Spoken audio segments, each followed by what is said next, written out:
Alright, should be back on for more commentating and casting to practice.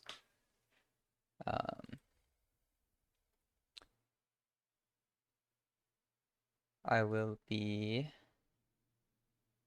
doing some fill commentating for the upcoming Bub Cup tournament, which will be pretty cool.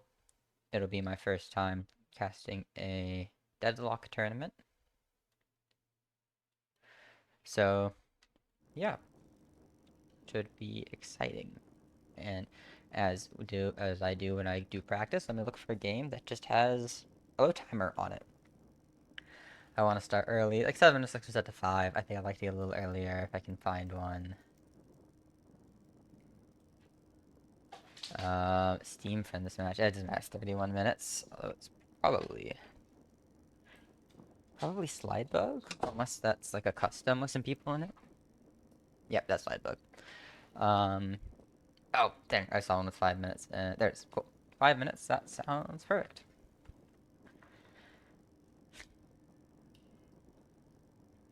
I don't need to sit here and scroll through and look for 2 minutes, 1 minute, 3 minutes. I mean, there might be a kill or a death by this. There might be a few kills by this point, but normally the game has not been decided at the 5 minute mark, especially when it puts me back down to like 3 to 4 minutes.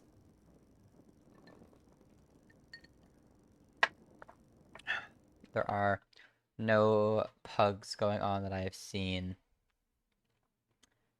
so I will just do some. I was hoping to accommodate over the Freak Fest, do pugs for the Monday, Thursday, but they don't seem to be doing it today. So, just gonna keep doing some random games as commentary. So yeah, it's 1-to-1, not too much, 4 minutes, 30 seconds. And as always, since I don't have a draft portion to watch, I just start off by commentating over the teams, and look what the general idea is. If we look on the Tid and King team, we can start with this middle lane, which has Wraith and Viscus. Now, Wraith is a very strong M1, very common to see in both MM and more professional, more organized play. They are one of the highest, like, damage ceiling characters with their... they get the most out of money late game compared to any other champion, which makes them a really big candidate because once they get going and once they get ahead and get that late game, they will just be shredding. Even on money, the Wraith can just shred through people. It's one of the more interesting and better parts about the character. Then we have Viscus, your usual support. You have your 1 for huge spirit nuking damage. You got your 2, the cube for major healing on anybody and debuff removal. You have your 3 for punching, which gives you movement on not only yourself, but your cube and the enemy to displace them. And your 4, your goop ball. The ball that lets you just juggle and stun and hit everybody, or if needs to be used as an amazing escape, because it doesn't have that long of a cooldown. And its escape is just... its speed is amazing. Its escape potential is great. And as if you hear Wraith using their cards, Wraith cards do a lot of damage, especially when you get 4 of them all put at the same... especially when you can throw all 4 on the same target. You get your ult to capacitor them, and you just shoot them and guard them, and they will go down. Over on this left lane, we have Abrams Haze. And as usual with seeing, you'll almost always will see both Abrams and Billy, or at least one in the game, because they are the 2 most staple frontliners, the people who really can solo frontline and sit in the front and just not die. So very always good to see the Abrams, very good character because they can have peel, stun, healing, sustain. I mean, it's just great to have the staple frontliner with all health. And then you have Haze, the assassin. The pit character, the Dreamwalker themselves. They'll put you to sleep and then they'll gun you down. That ultimate, the Dance of Death, or yeah, the Bullet Dance, allowing you to just pierce the enemy into the gray screen, especially with that sleep, putting that slow, forcing them to stay still. You can also get a slowing hex, so they can't use the movement abilities. There's a reason Haze is one of the better assassins, a good pick, and can be a late game gun carry if you get Ricochet, Silencer, Inhibitor. Can be just as good of a gun carry with that fixation and that gun damage. And on the right lane, you have Celeste Apollo. They're both very good Spirit Nukers. Although Apollo is a bit more of an early game Spirit Nuker, and Celeste is more of a late game Spirit Nuker. You have your damage for every point in the game. And that ult from Apollo is just able to stab straight through people and kill them whenever they want. And that too is just a free counter spell with a stun built in. is a very strong ability, especially when we go to look at this Archmother side. And let's start on this Archmother, the same side, where they have Victor 7. Victor can be either P1 or P2, and can be a very good front line. They have, just same with Wraith, they have a very high late game potential with the amount of sustain and damage they get when they get escalating exposure on their Aura of Suffering with that Infuser, which will just give them an insane amount of sustain, heal, and damage all at once. They can become a problem if the enemy Wraith doesn't look to buy Inhibitor. Inhibitor is one of the better items against Victor. It reduces his damage by a lot, and reduces that healing by 40%. Overall, when you do the math, it ends up that one item is like a minus 58% healing reduction. It's like a 58% healing reduction item in one against a Victor. So it can always be a very strong item. And we have the 7 over here, who is one of the other late game Spirit Nukers and just M1 characters. You can get your Toxic Bolts, your Escalating, your Spiritual Overflow, you get your healing, your damage, and your damage. 7 can become a late game demon and a mid game demon with that ult being very useful for those team fights on Rift. His 3 being able to chain that suppressor everyone, that 2 can become a massive stun, and that lightning ball, if held in place for too long, will shred you to pieces. In the mid lane, we have Drifter Ivy, and the Drifter is just one of the other assassins like Haze. They're very good at running around, finding isolated targets, and picking them off with that isolation damage buff and healing off of killing an isolated target. They're great, along with that Spirit Nuker ability and the gun damage ability this character has, being able to get their stacks off for gun damage, their Rend, and their 2 for Spirit Nuking ability. If you look for a tank buster here, you can do huge damage with your Rend, but this one seems to be going straight guns. So they're going to be looking to get those gun stacks early, because with those gun stacks, Drifter will shred through people if he gets them alone. Then you have Ivy, one of the 2 staple supports of this game, probably one of the 2 best supports. As we've seen, we almost always see Viscous Ivy, as they are 2 of the best supports. Ivy's util in their 1 for Immobilize, their 2 for healing and fire rate increase, and their 3 Stone Form, which also gives healing and a stun, and their 4, which lets you carry anybody around, drop them, cause a silence, and just the rotate potential that character has is insane. And finally off, we have Dynamo, a very strong support. 1 ult from this Dynamo can change the entire pace of the game, the entire impact, the entire momentum. Does not matter how much you are down. If that stun gets going on enough people, there is nothing the Hidden King will be able to do about it. So it's very imperative this Dynamo hits strong ult, strong ult, as that could just decide how this game plays out. And you have Holiday, the pick character. One of the best characters, if not the best pick character. Their lasso is up every 90 seconds. Their jump pad able to pull you into the backline at whim. Their barrel is doing so much damage, and their gun headshot is doing a lot of damage if you're hitting it. Overall, I would say that the Hidden King has a better team if played perfectly. Wraith for the late game, Abrams for the peel, Viscous for the healing, Apollo and Celestia Spirit Nukers, and Haze for the pick. The Archmother team has two P1s, has 2 picks and 2 supports. It's not unwinnable, but you need to play around your Holiday here, and you need to play around your Dynamo here. These are your win conditions until your Victor gets strong enough. And now we can look this game state at 11 minutes. There's a 1k difference. We have one tower down for the Hidden King, 2 towers down for the Archmother. Overall, the difference is not substantial. Haze is running this urn with Holiday nearby, but they have their teammate Wraith here as well. And the Holiday is probably just going to look to secure some of these souls with that 7, because they do not want to go in. Over on the mid lane, though, we have Dynamo sitting under that tower, getting rid of it, making the towers 2-2. Celeste running away, not wanting to get the confrontation. Over on this left side, we have the Victor and the Ivy trying to go in. You have the Abrams and the Apollo jumping the Victor and Ivy, able to kill the Ivy and get out safely. I mean, Victor is not known for being the strongest early game, especially when going full Spirit. He needs time to scale up and get that Victor engine going. But Drifter comes in to look to help out this Victor with the extra damage. He has the 2 for the bleed. He has the 1 for the silence. Apollo is running. Abrams gets the stun. So Abrams getting the stun. Apollo will be able to get out. But Apollo goes back in. Haze is ulting that Victor. Victor is low and is getting taken out in the dreams by the Sleepwalker. But Victor will be able to run away with that 2, give the extra speed, and the Ivy ulting the Drifter out of the fight. Overall, no kills and no deaths for that fight. But could have gone worse for either side. We have Viscus and Wraith over on this right side. Wraith is gonna get bursted down by the Holiday, Ivy, and Drifter. And as we see, Holiday doesn't have their ult, so Holiday used their ult, and Drifter used their rend, and just shredding through them. Ivy with that amazing rotate, able to pull out the Viscus and the Wraith into the gray screen. I see Frank. It looks like we have Haze still on this Victor. Haze is not, the Dreamwalker does not want to get up on killing the Immortal Zombie. Will the Victor go down to tower? Abrams come in, did Abrams get the stun, and the slam, and the punch, and the first ult goes down. This is why Victor can be so scary. That ult has a nice stun, and gives him a heal and a second life. And he's running away, but Haze is on the case. The Dreamwalker is faster, getting all the stacks on the Victor. The Victor is low, but the Pain Battery doesn't. The Pain Battery not maxed out, not getting the heal. Victor does go down to the Dreamwalker, as the Assassin does. There is a reason the Assassin was hired by the corporations to take out their opponents.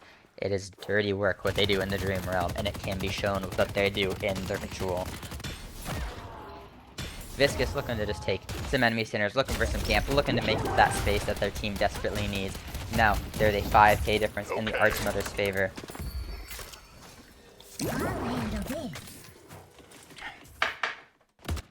Looks like Apollo is going in on this Drifter, who is taking the center sacrifice. Drifter does put that bleed on the Apollo, and Holiday does get their crack shot, and the barrels, and the barrels, while jumping in, getting another crack shot, hitting another barrel hill. This Apollo is low with Drifter still on. They go for the riposte, but nobody's there for the riposte, and the Viscus comes in with the heal right and the cube to try and save this Apollo, and then Apollo does have enough movement to get out, thanks to the Viscus. This is why Viscus is one of those amazing supports, being able to heal and not let the opponent damage them, and pop another healing right. I mean, Viscus is one of those characters that can just get anybody out of a bad situation. Dynamo is underground over on this Hidden King side. It seemed like Abram was looking for him, but did not realize that Dynamo's underground. And Dynamo TP'd out, probably what Abrams was hearing. So Dynamo is now on this right side near Celeste, and Celeste does see him, but Celeste is wary to go in on a solo Dynamo, who does have ult and unknowing of how far away these teams are. You do not want to get trapped on this Dynamo ult without a way out. You do need somebody who can get through it and hit it. This Ivy will be This Wraith could be huge in pulling out the Dynamo with their ult, as it should cancel Dynamo ult. Oh, the Wraith will probably just use their ult to get picks and stay away from the Dynamo as much as possible and shoot it from a distance, as that Dynamo will basically be standing target fire for the Wraith. The Wraith can just shoot them from just outside that range, throw cards. The Dynamo will not be doing anything if their team cannot stop that Wraith from shredding during the ult.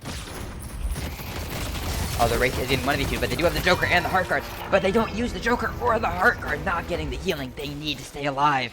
If the Wraith stayed and used that Heart card, it may be a different story. The Dreamwalker coming in to look for this Ivy, but Ivy is staying in, getting that healing, and the Ivy dies to the Dreamwalker, hoping to get a kill on the Dreamwalker. The Drifter goes in and rends them to pieces. While the Assassin may have gotten the kill, they did get jumped on by the Silent Stalker themselves.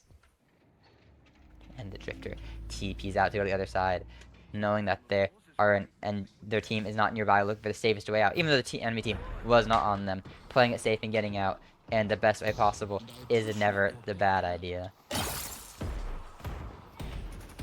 Blue Walker is under attack. Seven was trying to secure some of those souls. Didn't look like he got many of those souls, but the Celeste did get that urn, which could be a big boon. That late game Spirit Nuker is starting to scale, getting to 17k. They could become a problem for this Archmother team soon if they don't try to shut down the Celeste.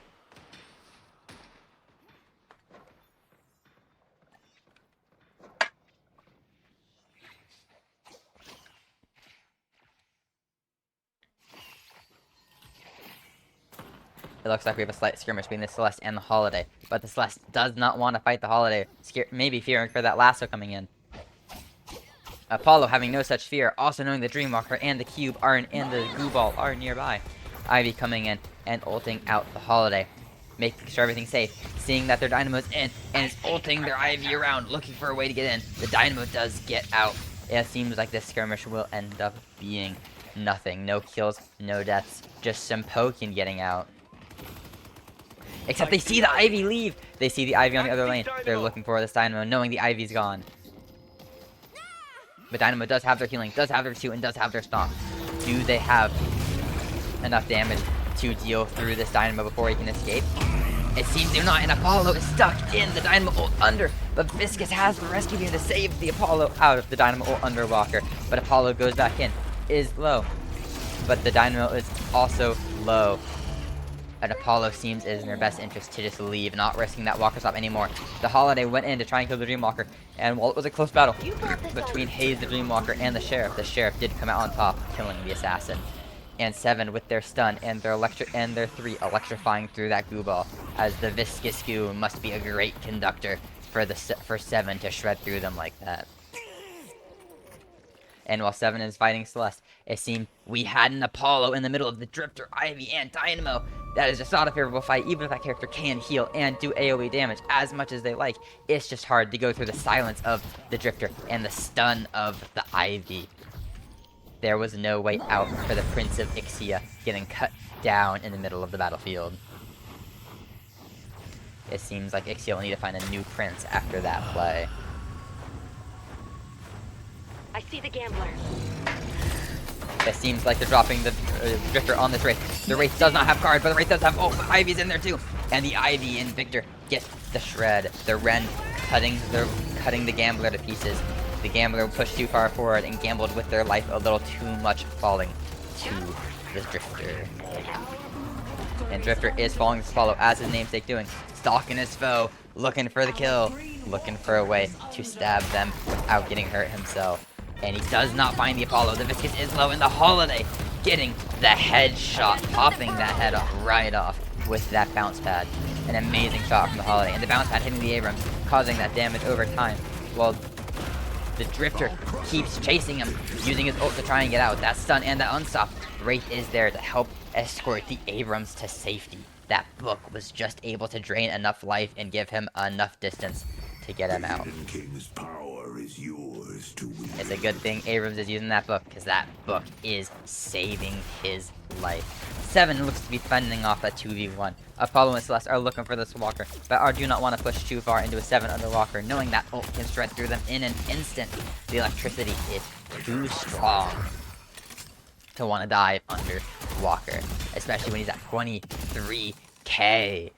The most bet on the game is this 7. The 7 could become a problem soon. He got his escalating. He's going to get Indomer Unstop next. And with Indomer Unstop, it's just going to become exponentially harder to kill that 7. Especially while he's ulting with all that gun resist he gets. I see Celeste.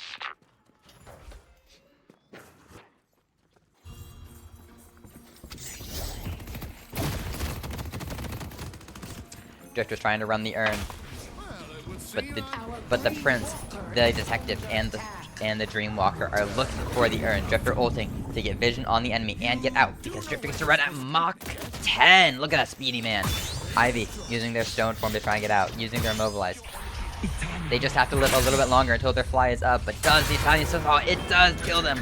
The Prince of Ixia is manages to hold them in place and send them to the gray screen with their ult.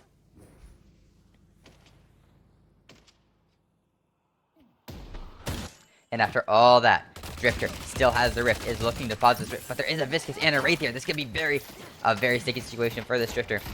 As the Drifter normally wants to look for the 1v1s, he has found himself in the middle of a 3v1. Except his team is coming for backup into a 4v4. Do they want to fight the Wraith, the Viscous? Do they want to fight outside? The Dynamo is chasing this Abrams, looking for a way to stop him from leaving. But Abrams is going for Sinners and just does not seem to care. That Siphon Life is too strong. And they know the Dynamo is nearby, but they do not leave Sinners to look for the Dynamo. They fear the rest of the team is there, especially when Dynamo has his ult up in a few seconds. And the Sheriff and the Sheriff and Mr. Apotheosis managed to remove the Gambler. 7 getting ever so closer to Apotheosis with every kill.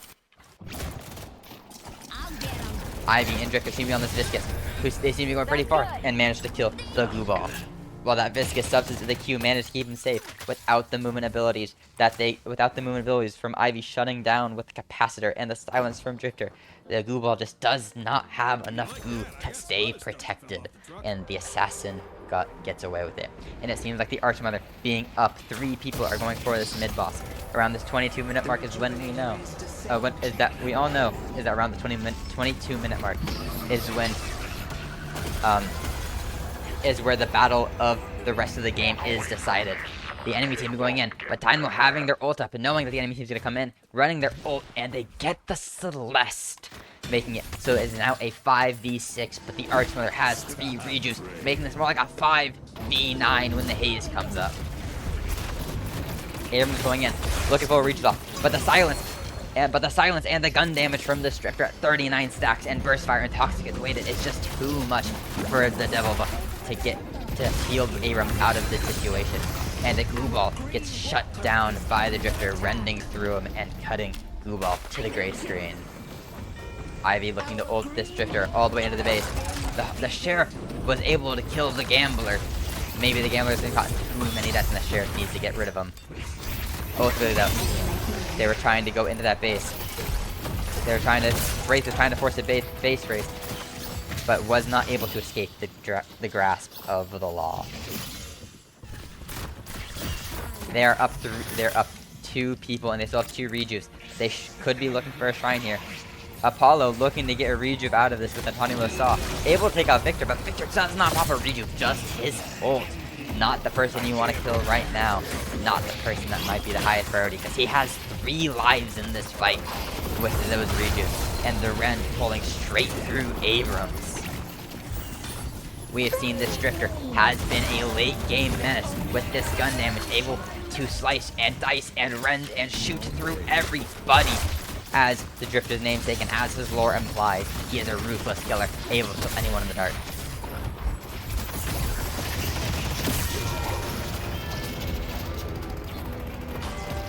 Death to the Hidden King!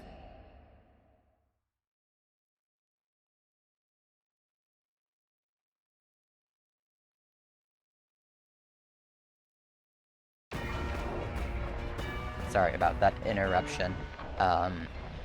And it seems like the Archmother, using their 2 rejuves, are now 50k up and was able to take out the Hidden King's tier 1 patron. They do not need to keep fighting this. They can play safe, but the Hidden King seems to be chasing, and with that chase, the Ivy ults the Drifter into the enemy team, and the Drifter is able to, and the Ivy ults the 7 into the enemy team, and the 7 is able to ult and electrocute every single person on the enemy team, able to kill the Apollo and the Celeste. And the Haze is coming in, the Dreamwalker trying to come in and set him to sleep and assassinate him, but he has too much health and shield and support from his teammates to go down easily to the Dreamwalker. But it seems like the Dreamwalker themselves is gonna go down by the Electric Man.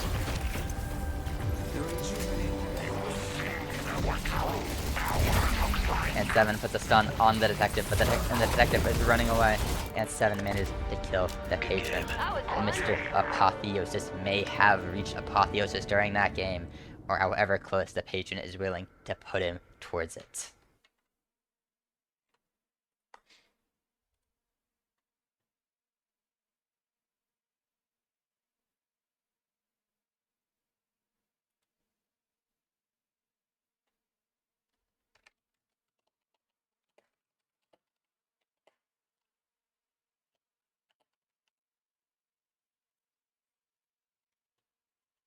Sorry.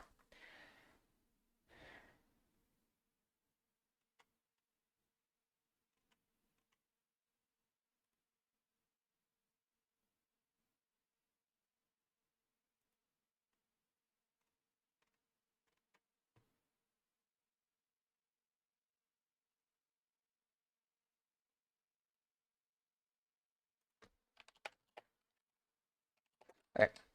Now, let us go over the overall match. Let's look at souls collected. As we see here, for most of that game, it was pretty much even. No team really was able to get that much of a lead. As we're looking through here, 1k, 1k, maybe a 2k lead at some point. Up to 2k. Around here, we're seeing a little split of the Hidden King being out of the Archmother for the first time since the 2k lead at 8 minutes, 9 minutes. And around 15 minutes, you see the Archmother start to pull away. For most of this game, it was pretty even. No team was really able to get advantage over the other, but the Drifter and the Ivy were ulting around, getting kills, pulling off those macro picks you need to then go for the objectives. And around that 20 to 22 minute mark was, for most of that game, the Drifter and the Seven and the Ivy were just running around, but the Holiday was no slouch either. Holiday was getting some good kills alone, not dying. But the big play here was the Ivy Drifter. Their goal was, the plan between these two was simple. Ivy ults the Drifter into the enemy team, giving Drifter that fire rate buff and the shield and the silence, and the Drifter can silence them again. And just allowing you to assassinate anybody who was alone. The enemy really needed to find counterplays here. Maybe a curse for the Drifter, some slowing hexes for the Ivy. Something to get around these two, or just play together more. Drifter is nerfed when everyone is played together. But at some point, it was too late. And around that 22-minute mark, even when you're behind by 20k, if you win a fight here, it changed the entire momentum of the game. But once they get that rejuve, once they get the momentum and those timers up, it just allowed them to snowball. That just allowed them to snowball. They let the Drifter get too many stacks. The Seven farmed up too much, and the Victor farmed up too much. They were just able to go through and remove the enemy team.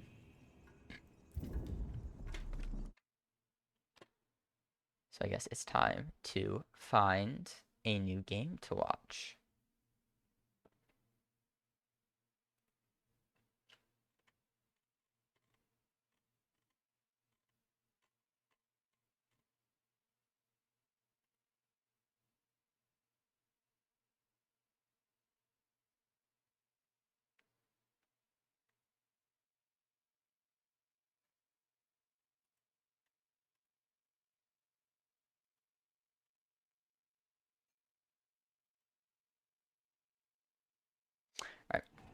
Sorry, I was just checking something.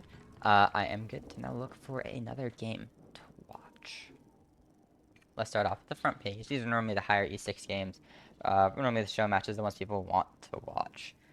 Which is why they're on the front screen. And I see one at 4 minutes. 4 minutes sounds like a perfect point and immediately launches, which is just as good to see. We love when the game immediately launches. Don't have to sit here and wait for the load time. It's at 2 minutes, which makes the load time super quick and easy. Wow, and the joining in and seeing an immediate parry on the Warden, and Bebop is low. Doorman dooring in to help get their tier 1. But as usual, this early in the game, without having a draft to watch, I'm going to go through the teams and see if I can figure out what the general idea and plan of these teams are, and just see how we like the comps all together. Starting off with this Hidden King middle lane, you have your Warden and your Bebop. They have been nerfing a lot of that Warden gun damage more recently, so we could be seeing here a gun Warden positioning into Spirit Ult Warden, allowing them to be a big damage dealer, and also their semi-front line, as Warden becomes quite tanky in the late game. He scales his gun, he scales his Spirit, and he just gets tanky. We see Warden picked a lot, and it's just never it's not a bad pick by any means.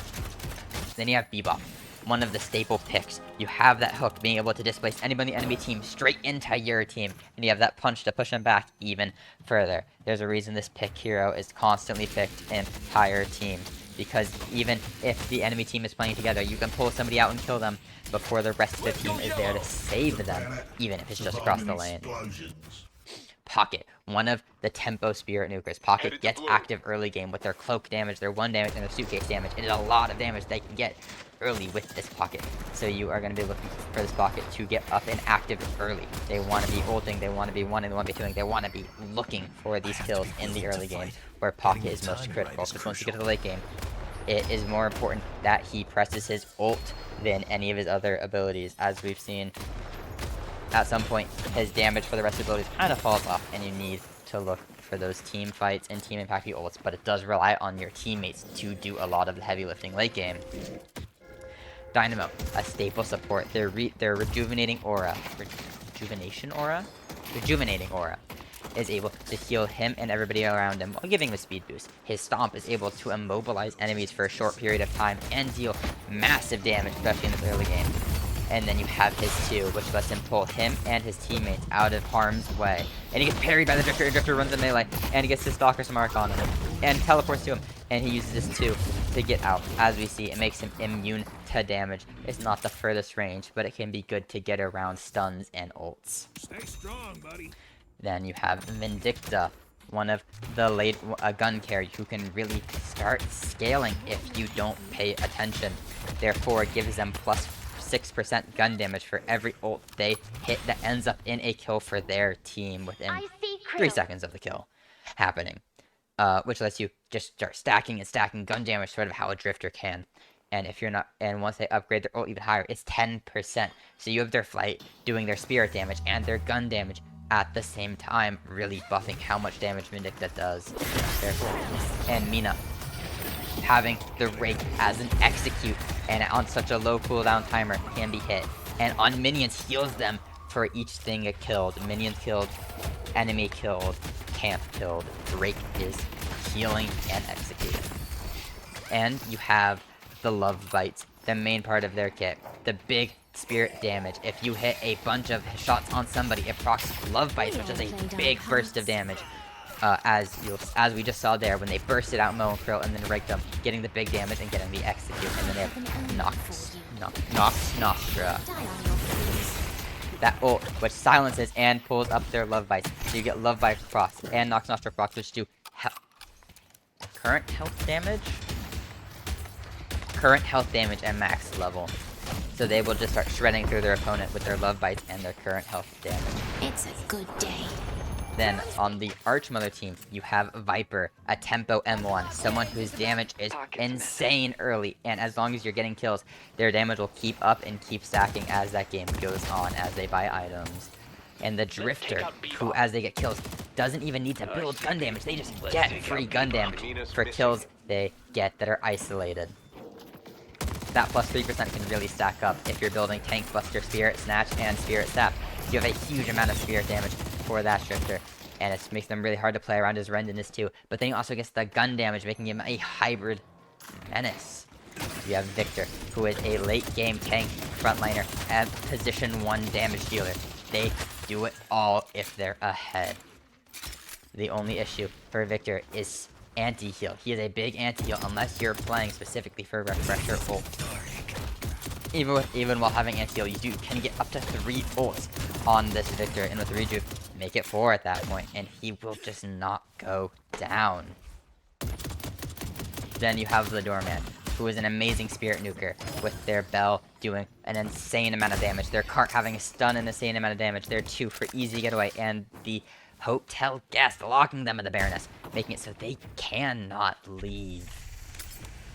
It is a amazing pit character and an amazing spirit nuker character. The Hotel does major damage, the Cart does major damage, the Bell does major damage. They can be either an amazing pick or an amazing spirit nuker. Mo and Krill, a secondary frontliner. They get to press 4 and steal health from the opponent and hold them in place. It is a very strong ability when your team is there, especially being able to use Warp Stone or Magic Leap during it. You can ult them and pull them into your backline. It's very strong, and if you're not careful, they'll pull you straight out of the team fight. Then you have a Celeste, the late game spirit nuker. With their daggers, their shield, their light eater, and their ult. Their damage is insane in the late game. And as we see here, they might just get, if they press their ult, they might just get that kill on Vindicta. And the movement that character has, while being squishy, they get some of the best movement and air control in the game. Overall, looking at this team top, I'd probably guess that the Archmother might have a better shot here, having their late game Spirit Nuker, their Tempo Carry and Viper, their pick and Drifter, and their double tank in Mo and Krill Victor. While they may not have a main tank, having 2 off tanks does allow for it, and their pick and Dormant can either be pick or massive damage. If played correctly, we could see some massive late game potential from this Archmother team. But that doesn't mean I would count this Hidden King team out yet, although this Mo and Krill showing why they're so strong, being able to hold somebody in a place like that Warden, making sure the Drifter can shred them to pieces and get all the stacks you ever want. This Hidden King definitely does have a lot of chances here, though. They have Vindicta, who can get some major gun damage later in the game. Mina, who can run the game with that major mass silence and love bite procs. Warden's ult, who can just kind of lifesteal through everything in the team fight and do massive damage. Bebop, who can allow them to force the enemy team to bad positioning and get some amazing pick plays. Pocket's ult with a minus 100% anti-heal just makes it the enemy team has to respect it, and they have to close out the fight quickly or lose the war of attrition that Pocket forces. And Dynamo's ult, as we know, is one of the best ults in the game when hit. It allows you to just lock down an entire team fight. It's very strong on that Rift or on that Rejuve. This game could go either team's way. There is a 4 to 5k difference right now in the Hidden King's favor, but as we've seen before, that can be overcome with ease from a few good picks by this Drifter, or by this Moen Krill, or by this Doorman. There's nothing stopping them from pulling this back from a 5k difference at 10 minutes. As we see the Drifters going on the Pocket. Pocket uses their 2 and Cleanse to avoid that Drifter teleport. Pocket already getting some counter buy items. Not liking how many things they can put on. Not liking the Drifter 2. Not liking the Lethal Venom from the Ivy. And not liking the Light Eater that Celestis on him. It is a good item, especially if they start getting slowing hexes on this Hidden King team. It is imperative a Pocket has Dispel Magic to get rid of all those slowing hexes.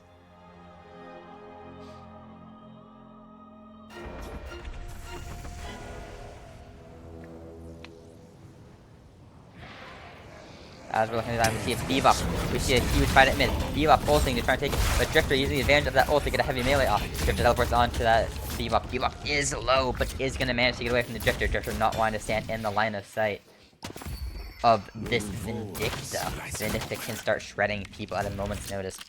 And if we look on the right side here, we have a 2v2 between Viper, Doorman, Mina, and Dynamo. Mina ulting to put a mass silence on him, and this Viper is getting hit by this silence, but is able to live. Moen Krill coming in front on this Mina, and Doorman is able to come in and snag the kill, forcing them to the gray screen like the mini god he is, who loves customer service. He's making sure they'll get a great stay at the Baroness for their troubles. We see a fun little interaction here. Warden just wanting to leave, and Doorman not realize the Warden's there. It's always funny when you're so tunnel vision on the shop, you don't notice the TP, weren't listening for it. Ultimately, Warden would have got out anyways, Doorman wouldn't have been able to hold it. Maybe he could have teleported over, but then you're in small closing quarters with an equal host Warden. Maybe not the best idea. It looks like we have 3 blue looking for a counter push, as they're not going for this rift, giving this rift free to the Hidden King team.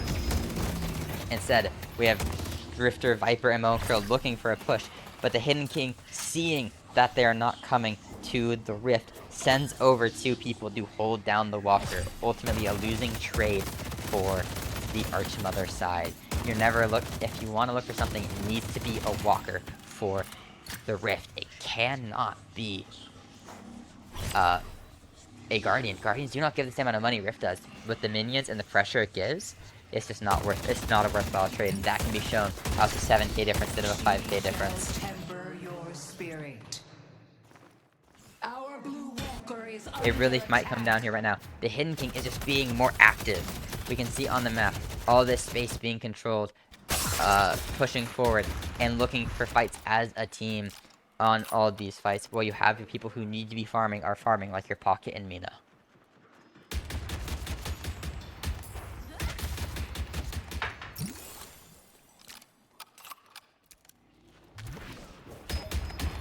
It looks like Bebop is looking for a pick on this Viper or Moen Krill. They know they're up there, they hear them, but do they know there's 2? But there's 4 Hidden King. They're looking for this pick. They're looking for this jump. They know they're underground. Does the Bebop go for an underground pick on this Viper? And the Viper goes to the tunnels, maybe even hearing the Bebop. Bebop grabs Veilwalker. But if we look above, it seems we have a Moen Krill ulting the Dynamo.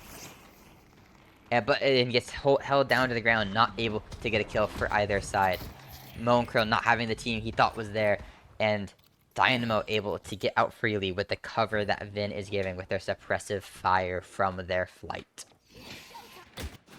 Over on the left side, Victor is getting jumped by this Pocket and Bebop.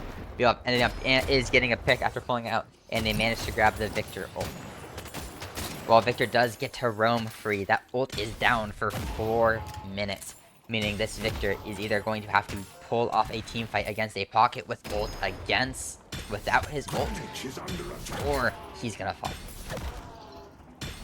But this Pocket is just so far ahead, having great farming, getting all of the Sinners and getting everything on that. They are leaving him alone too long.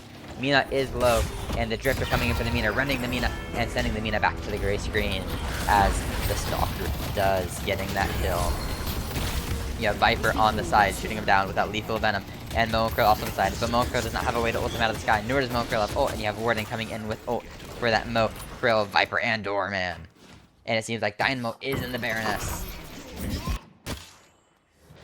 but it does, which gave them room to escape because Dynamo was not able to pull off a singularity. Warden is still chasing, and so is Dynamo, and so is Vindicta. Are they going to overchase here? Is Viper going to be able to come back in? No, Viper's teleporting over to their side, and Mina is protecting the middle walker. But over on the left side, we have the Pocket diving the Victor, knowing the Victor doesn't have ult, knowing he can kill the Victor, even knowing he can kill the Victor, because without ult, Victor is not as scary. Pulling the Suitcase out, having their cloak, and without the slowing hex from the Drifter, the Pocket is able to cloak out for free. But it seems like he's still in the chase. Bebop tying to the Celeste and Viper. Will Pocket get out? Or will they come up for this Pocket? The Drifter comes in, misses his 2 because of the Suitcase. Perfectly timed Suitcase from Pocket. But Pocket also not teleporting. So it's not teleporting. But the enemy team does not chase here without having line of sight on the Hidden King team. They do not want to further chase this Pocket. Especially when being down 10k against a 19k Pocket.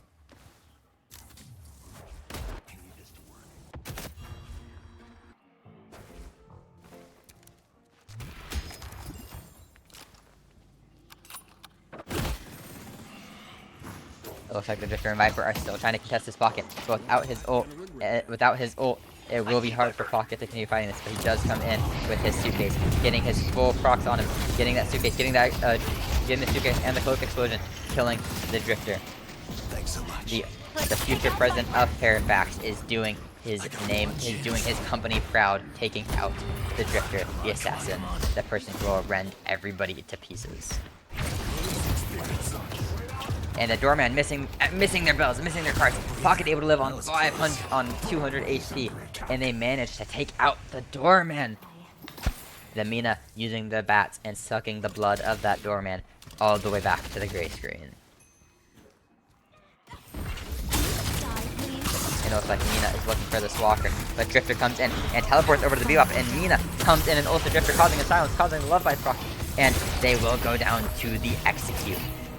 Trust me, the longer this goes on, Mina's the worse it's gonna get for you. Umbrella is a dangerous weapon, able to cleave off the heads of all those who are low, as we've seen from the Bebop's wires and metal and steel getting severed.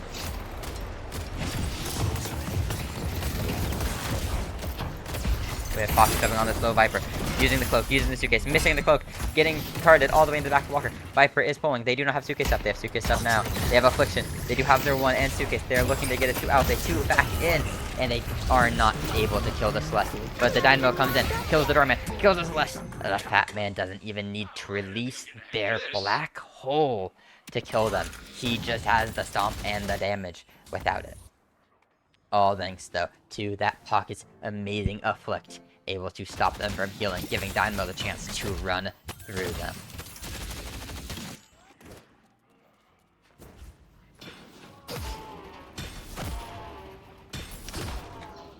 Dynamo is looking to take the enemy team's Cinder Sacrifices, hearing the enemy come through, just grabs a Light Man. It doesn't even worry about getting this buff. They just want to get it and get out of there, because they don't want the enemy team having for any amount of shared resources that could give a buff or a boon.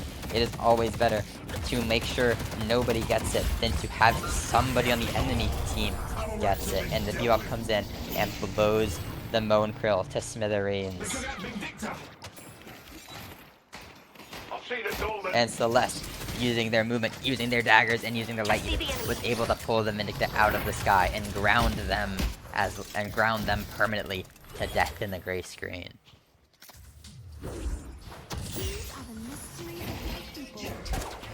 Bebop missing their hook, but Bebop missing their hook, Dynamo pulling them out after the Drifter TP, making it so neither of them get silenced. What an amazing reaction from the Dynamo, not letting the Drifter get anything off on them. Of course, Bebop does still have the 2 on him, which causes a little bit of bleed damage, but since this Drifter doesn't have a Spirit Spike yet, it does not do too much damage compared to his max health, around 500, which is still a lot from Drifter 2 and its bleed, but it could be worse. Saying his 2 is a turn health? Max health, damage, bleed, without it being scaled up by Spirit. Not that bad. As we see now, that bleed is doing significantly more per second after scaling up his Spirit, going from 2 to 3% per second. Drifter dying to the bats, and the Bloodsucker killing the other Bloodsucker, showing which vampire is the stronger vampire here. The New Blood vampire or the Old Blood, and it seems to be the New Blood. And Doorman locking up the Dynamo. But while locking up the Dynamo, dies to the Dynamo or Pocket, one of the two. And it seems like Dynamo's coming in, giving a kill not only to himself, but his Pocket and his Bebop. And Warden is protecting this right side walker. It is low, and Mo and Krill Victor are just going to try and force it. But they get Walker Stomp, so they do have the damage to force it out. But will they punish the Victor and the Mo and Krill force, or will they die themselves? It looks like that Aura of Suffering is just too much for the Police Chief and for the Police Chief to sustain. That Aura of Suffering really did cause the Aura of Suffering really did cause the Police Chief to suffer. But seeing the Dynamo and the Mo and Krill not able to contest the mid boss, the rest of this team goes for it, seeing an opportunity in the lapse of map awareness.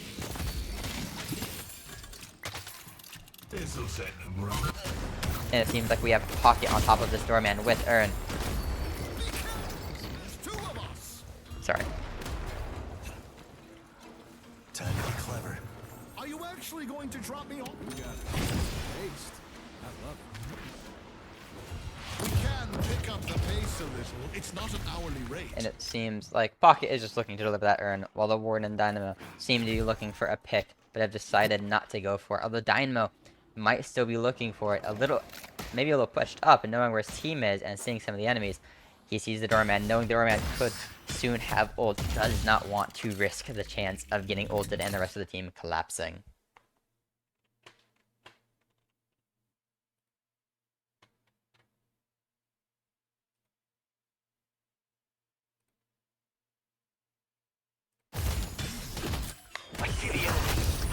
And the Pocket is on this Celeste, using that suitcase and using that cloak to get some damage in. And as we look here, there's a 10k lead by the Hidden King side with 3 rejuves and a minute 50 left. We could see a huge push here from the Hidden King, looking to start pulling away from their competition. While 10k is a huge difference, it is not insurmountable, but with those rejuves, this could call for a huge momentum push in the favor of the Hidden King.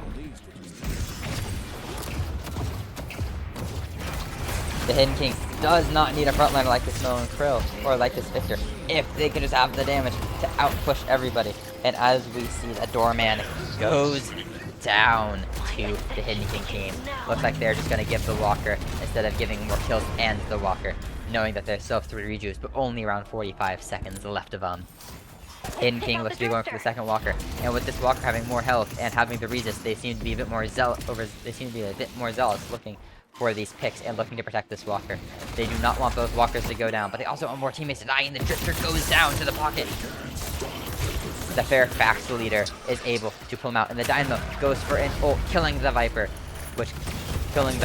of the Hidden King team, and a flick coming in by the Pocket, killing the Dynamo. Wow, I'm sorry. And a flick coming in by the Pocket, trying to help out the Dynamo, ultimately getting more kills, looking for more kills with that Victor not having able to heal and not having ult. They are doomed to die by the poison of the frogs. It seems even an undead zombie can still succumb to poison rotting the flesh. And Melancholy look for a combo on the Dynamo under the Walker, killing the Dynamo, but ultimately they traded 2 Walkers for all their rejuves, a ton of kills! And they traded all of those for 1 kill. Overall, huge push and play from the Hidden King side, going from a 10k difference to a 20k difference.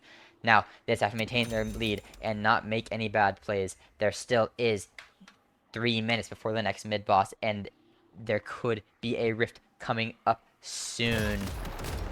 Around 25 minutes.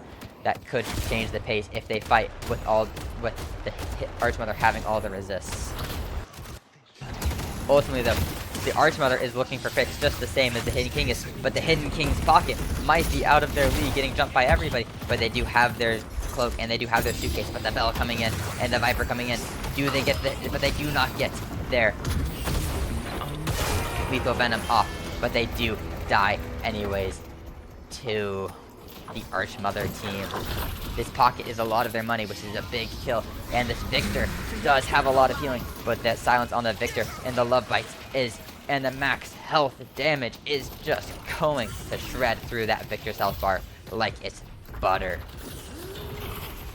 Warden looks for a cage on the Drifter. The Drifter goes up the vine. By going up the vine, they're not going to be able to get outside of the range of this cage, and the cage is going to let them get all that extra damage in, causing it to be a 3 kills to 4 in the Hidden King's favor, only expanding their lead. As long as this Mina can get out, and they jump on the Celeste, and the Celeste dies, but the Celeste ball going through.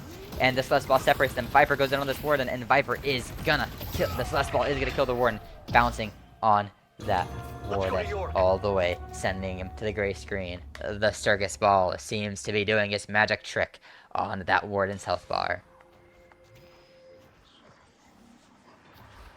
Mina seems to be chasing that Viper. Mina does not have ult, but they do have Love Bites, and they do have their alt fire 1, allowing them to glide along. But the Viper is just too fast with their Slither and their shield.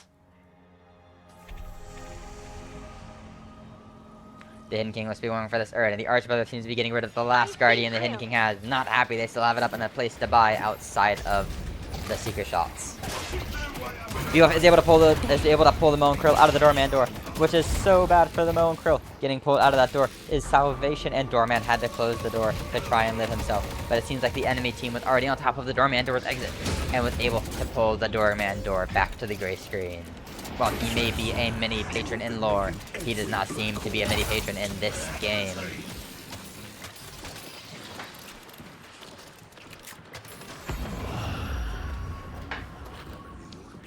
Victor looks to be trying to sneak this rift, seeing the Vindicta come in, and the Dynamo come in. This Victor has decided he doesn't want to sneak this rift, but he is in a bad position with the entire team on this Victor. But the Victor does have ult. Maybe this could be a huge ult for the Victor, stunning everybody. But he uses his Diffuser, is not able to out-heal all of this damage. The ult hits nobody, and the Viper goes down, but the ult does secure them the rift. Was it worth trading the Victor's ult and the Viper, and now the Victor's full health bar for the rift?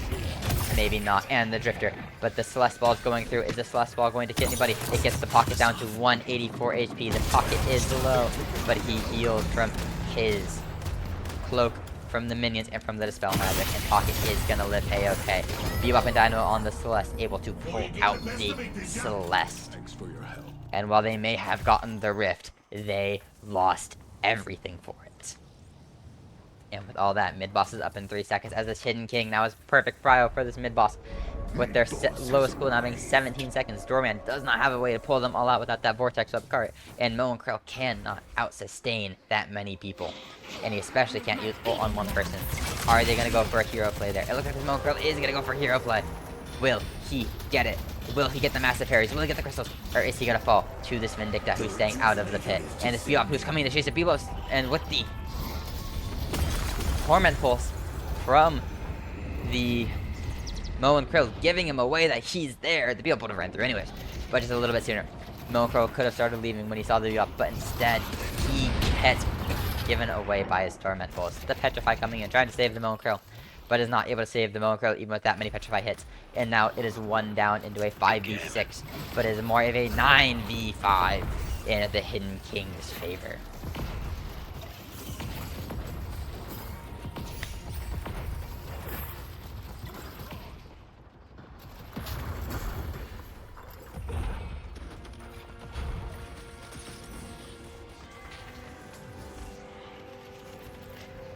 And now they're going to storm the base, looking to get the right shrine, then go for the left shrine, and then go for base.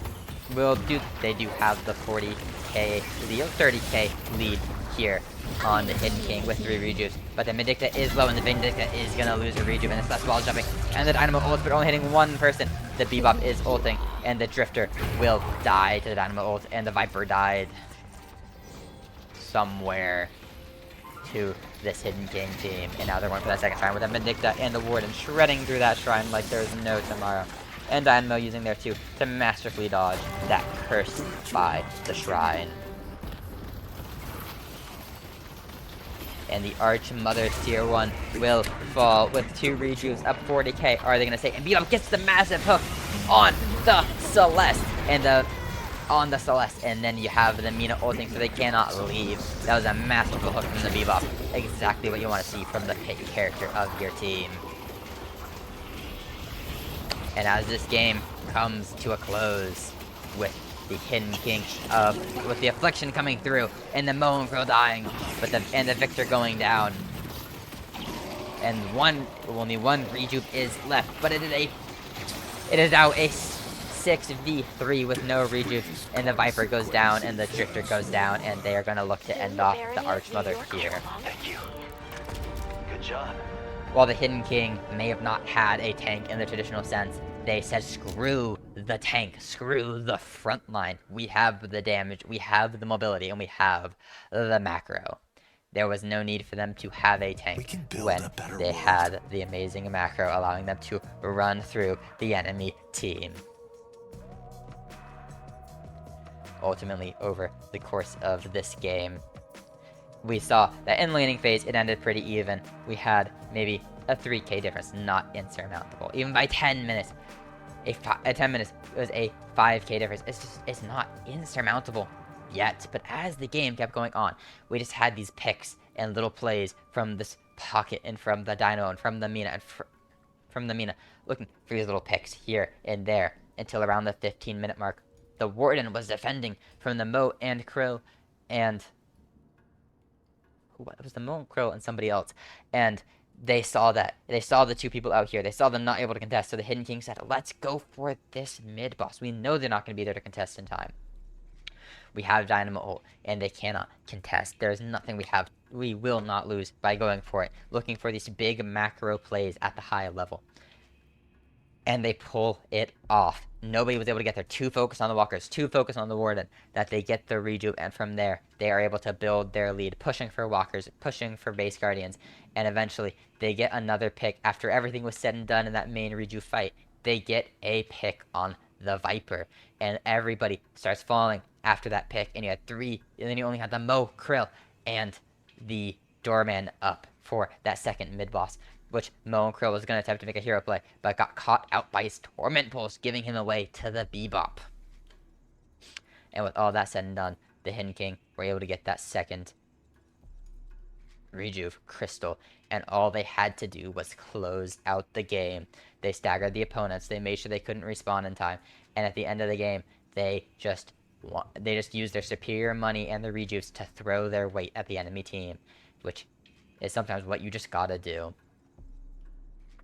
Overall, as we see these high-level games, while the micro in lane was a little bit skewed towards the Hidden King, it is not the micro that decides these games, it is the macro, the overall displays, the picks, everything you're looking for in a high-level lobby is the macro decision. Anybody can shoot a gun with accuracy, but not anybody can make the decisions these players do.